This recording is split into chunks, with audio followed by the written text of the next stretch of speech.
Salut, c'est Nathan et bienvenue. Aujourd'hui dans cette toute nouvelle vidéo, nous allons parler des comment s'expatrier en Thaïlande cette année. Alors si vous regardez la vidéo, c'est que vous avez sûrement une idée en tête qui est d'aller vivre en Thaïlande pour diverses raisons. Soit c'est pour monter une entreprise, lancer en tout cas votre commerce, soit c'est pour investir dans l'immobilier, soit c'est pour investir dans d'autres secteurs d'activité, pour poursuivre vos études, passer vos journées de retraite, etc.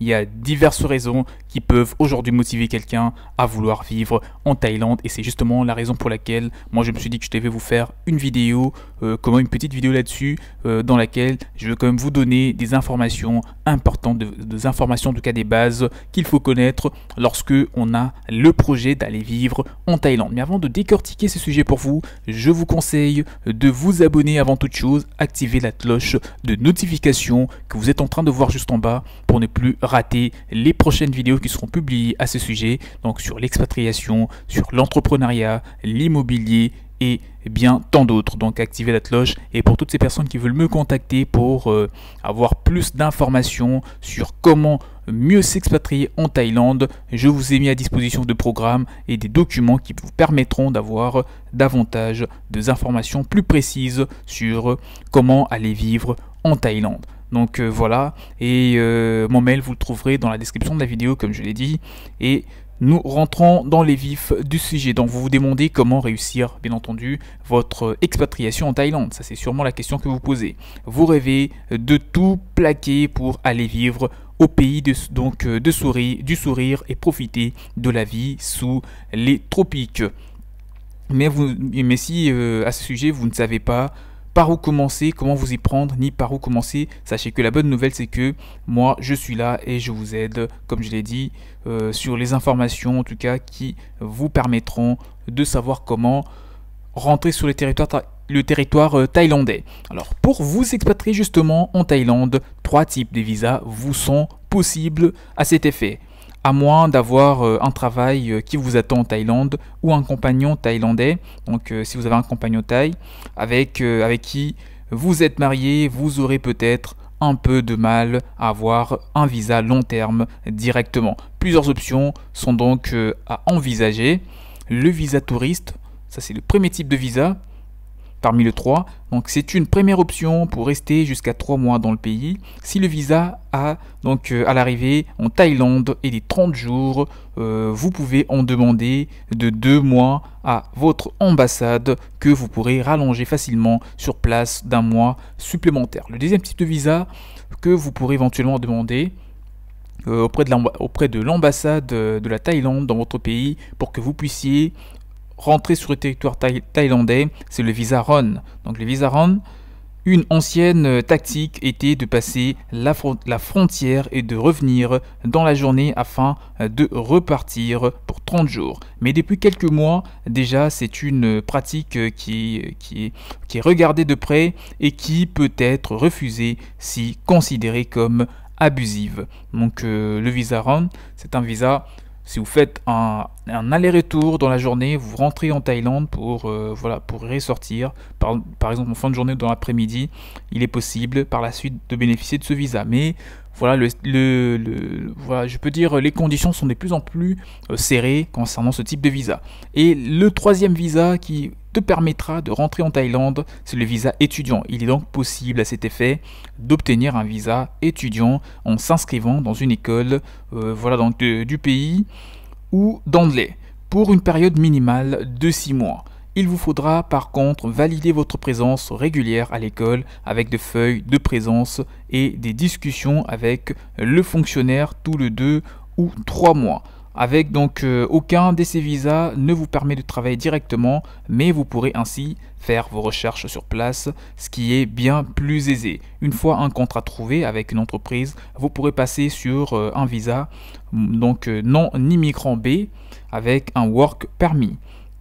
Alors parlons de trouver un travail en Thaïlande. Les règles pour obtenir un travail en Thaïlande ne sont pas les mêmes partout. Qu'est-ce que je veux te dire par là? En Thaïlande, certains métiers sont tout simplement interdits aux étrangers. D'autres annonces précisent clairement s'ils veulent des nationaux et sont même parfois étonnamment précis dans leurs demandes. Moi, en tout cas, j'ai par exemple vu une annonce exigeant des candidats de confession musulmane. Des pratiques impossibles en France, mais qui peuvent exister dans ce pays. Il n'y a pas de portail de recherche d'emploi dédié aux étrangers en Thaïlande. Du coup, de meilleurs moyens de trouver un job, c'est de regarder sur LinkedIn et sur les sites locaux afin de trouver un job tout simplement. Pour venir travailler en Thaïlande, moi je vous conseillerais avant tout de voir si votre job est compatible avec ce pays afin de ne pas faire vos démarches un petit peu inutilement. Alors s'expatrier en Thaïlande, trouver un logement, ça c'est un point très important. En arrivant par exemple dans la ville de Bangkok, pour certaines personnes, il leur faudra une semaine pour trouver juste un appartement avec un passeport, visa touriste et une carte de crédit. Vous imaginez, une semaine, c'est quand même un délai relativement long. Donc pour peu qu'on ait un peu d'argent de côté et qu'on sache à peu près ce que l'on veut, pour une petite anecdote, l'offre est supérieure à la demande et vous pourrez avoir un appartement condo ou autre très rapidement. La recherche d'appartement peut se faire de plusieurs façons dans ce pays. Vous pouvez reprendre le bail d'un locataire en cherchant par exemple sur le groupe Facebook d'expatriés, etc. Sinon, la recherche classique se fait via différentes annonces immobilières comme tu t'en doutes. La Thaïlande est un pays relativement simple et énormément d'aspects. Dès l'ouverture d'une ligne téléphonique au paiement de votre facture d'électricité, ça se passe bien entendu généralement de façon très simple, il n'y a rien de compliqué. Pas mal d'astuces que vous connaîtrez vite et au final assez peu de prise de tête comparé à la vie qu'on peut parfois vivre, qu'on peut avoir en France. Alors, loin des clichés, au milieu de tout, ça c'est un petit point rapide à aborder parce qu'on est arrivé à la fin de la vidéo. Non, la Thaïlande n'est pas que les fêtes des Pattaya ou encore la prostitution. Bangkok est une ville géniale avec un nombre de restaurants hallucinants et une vie qu'on peut vraiment adapter selon qu'on aime voir du temps, de l'espace, de la fête, etc. Mais c'est aussi un pays qui est au centre de l'Asie, du sud-est. Du coup, un vol low cost pour la Malaisie, le Vietnam ou encore Hong Kong peut se faire pour un week-end. C'est très rapide, un vrai régal en tout cas, et j'espère que tu as aimé la vidéo et que tu en as tiré quelques informations importantes pour que tu puisses t'expatrier en Thaïlande pour atteindre l'objectif que tu t'es fixé. Pour cela, abonne-toi à la chaîne, active la cloche de notification qui est juste en bas pour ne plus rater les prochaines vidéos qui sont publiées, très intuitives sur différents sujets, en tout cas autour de l'investissement, de l'expatriation, etc. Et pour ceux qui veulent avoir plus de détails, plus de précisions, mon mail, vous le trouverez dans la description de la vidéo pour tout contact. Quant à moi, je vous dis donc à la prochaine et faites une bonne expatriation, en tout cas faites de bonnes affaires en Thaïlande. Je vous dis très prochainement pour une nouvelle vidéo. Ciao ciao.